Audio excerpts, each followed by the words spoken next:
Olá, estudantes da educação de jovens e adultos, sejam todos bem-vindos a mais uma aula de linguagem e suas tecnologias, língua portuguesa. Eu sou o professor Ivaí.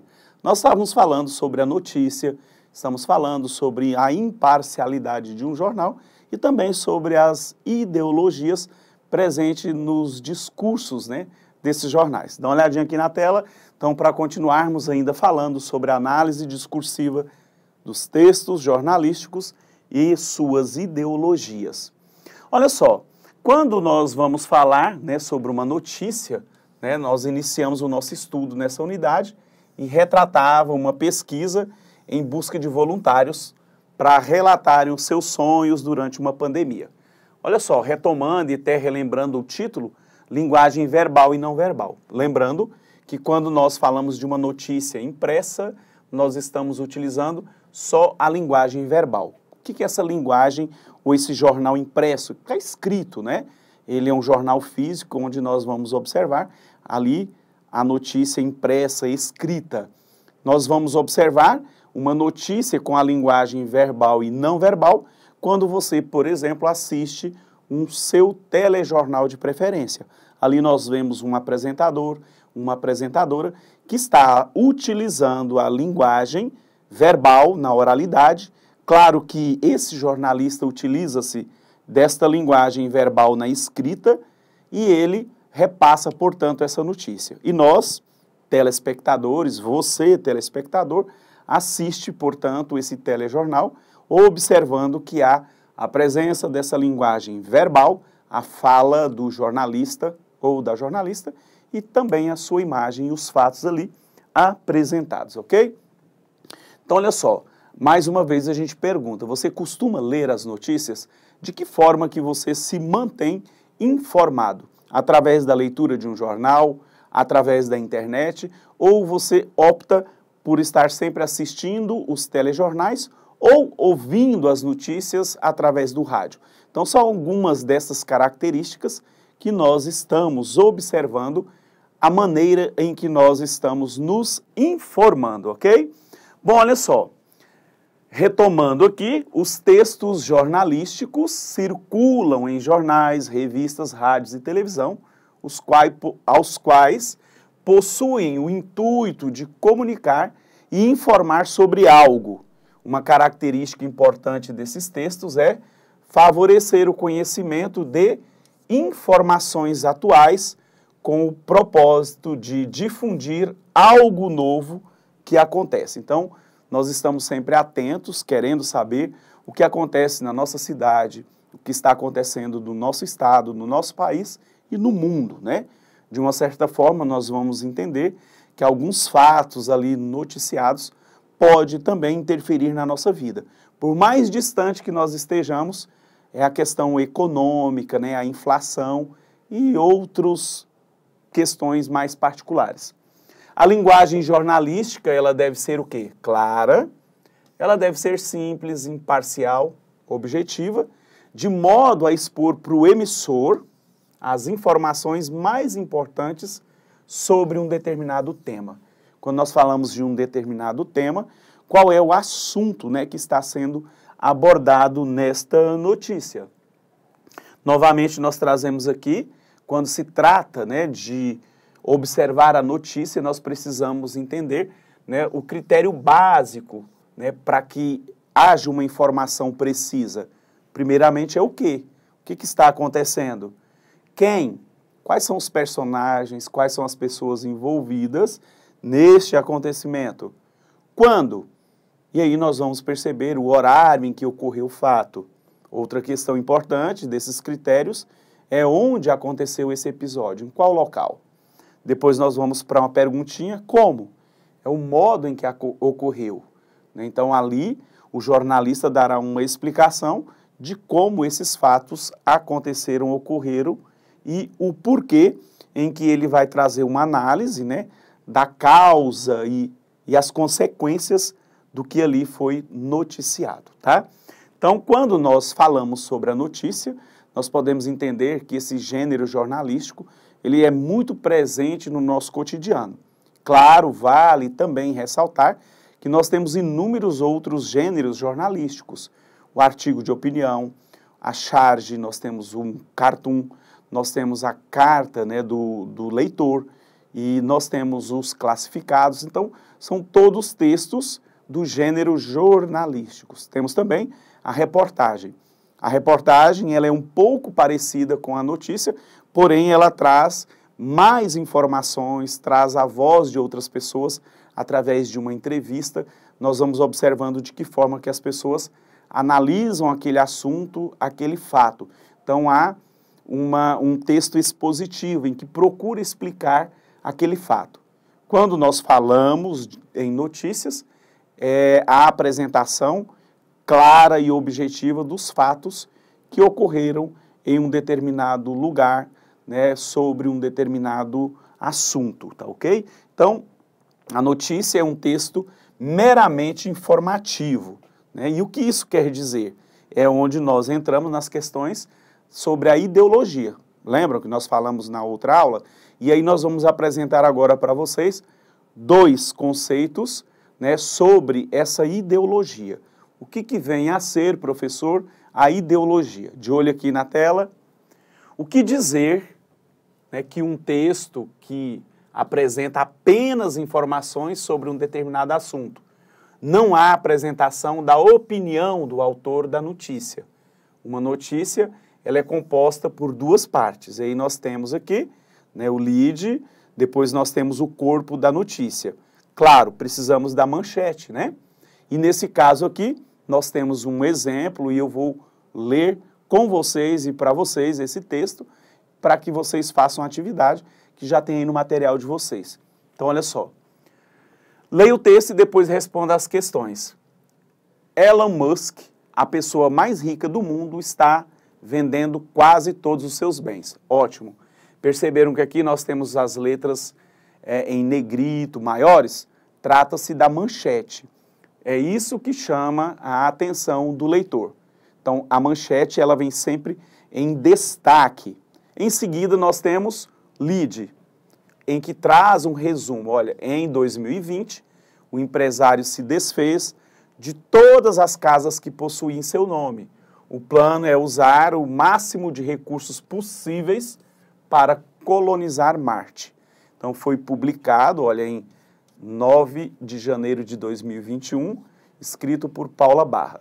Agora nós vamos ao corpo. Olha só, aqui nós iremos observar todos os detalhes a respeito desta notícia. Então vamos lá? Lendo aqui comigo.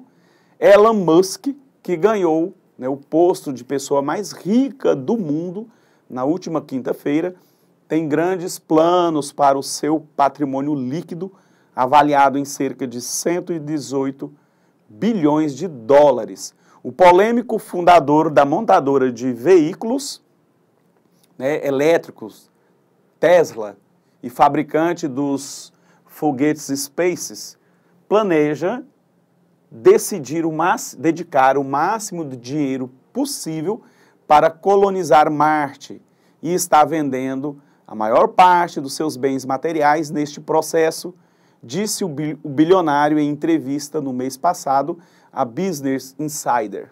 Musk anunciou em maio e em tweet que pretendia vender as suas casas.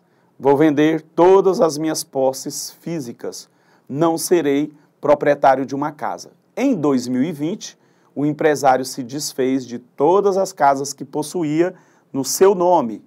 E a última negociação ocorreu dias antes do Natal, quando fechou o acordo de 62 milhões de dólares com a venda das últimas 4 casas que tinha em Los Angeles. Segundo ele, a separação dos seus bens materiais também mostra que ele está comprometido com seus planos sobre Marte. Também estou tentando deixar claro sobre o que eu estou falando sério, né, sobre esse assunto, disse ele. E não se trata, né, de um consumo pessoal, porque as pessoas vão me atacar e dizer, ah, ele tem todos esses bens, ele tem todas essas coisas. Ok, agora eu não tenho mais. Perceberam aí o teor da notícia? Então nós apresentamos para vocês, olha só, começando por uma manchete, o lead que deu um breve resumo da notícia, e aí os parágrafos seguintes nós temos o corpo da notícia que nos traz todos os detalhes a respeito deste empresário que vendeu todos os seus bens, cuja pretensão é a colonização de Marte. Vamos às atividades? Bom, qual é a finalidade da notícia lida? A primeira questão é: qual é a finalidade? Seria só divulgar a importância, através de fatos e opiniões, sobre a colonização em Marte? Ou seria informar as intenções em colonizar Marte pelo milionário Elon Musk? Ou a opção C, explicar e descrever o motivo da colonização de outro planeta? Ou a opção D, alertar sobre as catástrofes no planeta Terra e a colonização de outros planetas? Então, se nós estamos falando sobre a notícia, fica muito claro que o texto pretende informar sobre o quê? As intenções sobre a colonização de Marte pelo milionário Musk, ok? Vamos a mais uma. Aqui nós temos: quando Elon Musk anuncia, vou vender todas as minhas posses físicas, não serei proprietário de uma casa. O uso das aspas ocorreu para, então olha só, quando Musk anuncia, abriu-se as aspas aqui, e aqui no encerramento, vou vender todas as minhas posses físicas, não serei proprietário de uma casa. O uso das aspas ocorreu para chamar a atenção do leitor sobre a venda, é a opção A. B, marcar uma situação de outro jornalista, opção C. Registrar a fala do milionário sem alteração, ou a opção D, enaltecer sua coragem em vender tudo. Então fica claro que se trata de um discurso direto, portanto a opção é a letra C. Elon Musk anuncia, ele disse, abre aspas, é a fala dele, vou vender todas as minhas posses físicas, não serei proprietário de uma casa. Então o uso das aspas ocorreu para registrar a fala do milionário sem alteração. E aqui é uma das formas de, no texto, em linguagem verbal, escrito, demonstrar a fala de uma pessoa, ou seja, o discurso direto. Então, ele anuncia, abre aspas, vem a fala, portanto, do emissor, no caso aqui, o milionário Musk, ok? Ficou bem entendido aí? Outra questão que nós já estudamos sobre fonemas, letras e fonemas. Letras, a palavra hora, vou fazer um exemplo aqui que nós já estudamos. A palavra hora, nós temos aqui 4 letras, não é isso? Entretanto, quando o H está no início de uma palavra, ele não tem fonema, não é isso? Então, nós vamos fazer da seguinte forma. Aqui é o A. Ora. Então, o H, ele é mudo, não apresenta fonema, ele não tem som. Então, a palavra hora, nós temos 1, 2, 3, 4 letras e 3 fonemas. Então, lembrem-se da aula passada, os fonemas são a representação dos sons das palavras, ok? Então, vamos aqui. Quanto ao número de fonemas e letras, a palavra vendendo, extraída do texto, possui 6 fonemas e 8 letras, 8 fonemas e 8 letras, 7 fonemas e 7 letras, 8 fonemas e 6 letras, né? Aqui nós vamos ter aqui, olha só, a opção A. Vamos contar? Letras. 1, 2, 3, 4, 5, 6, 7, 8 letras. 8 letras. E aí, os fonemas. A palavra vendendo, olha só, quando eu pego aqui o E e o N, é som nasal. Então, ficaria assim, olha. Vem o som nasal, o tio. É igual a palavra mão, a palavra mãe, não tem o tio? Então, aqui, a união do fonema E com o N representa só um, olha só. Vem, esse aqui. Aí, depois, nós temos o som do D. Depois, novamente, olha só, o E e o N, som nasal. Vendem do. 1, 2, 3, 4, 5, 6. Então, a opção correta é a letra A, 6 fonemas e 8 letras, tá? É essa a correta.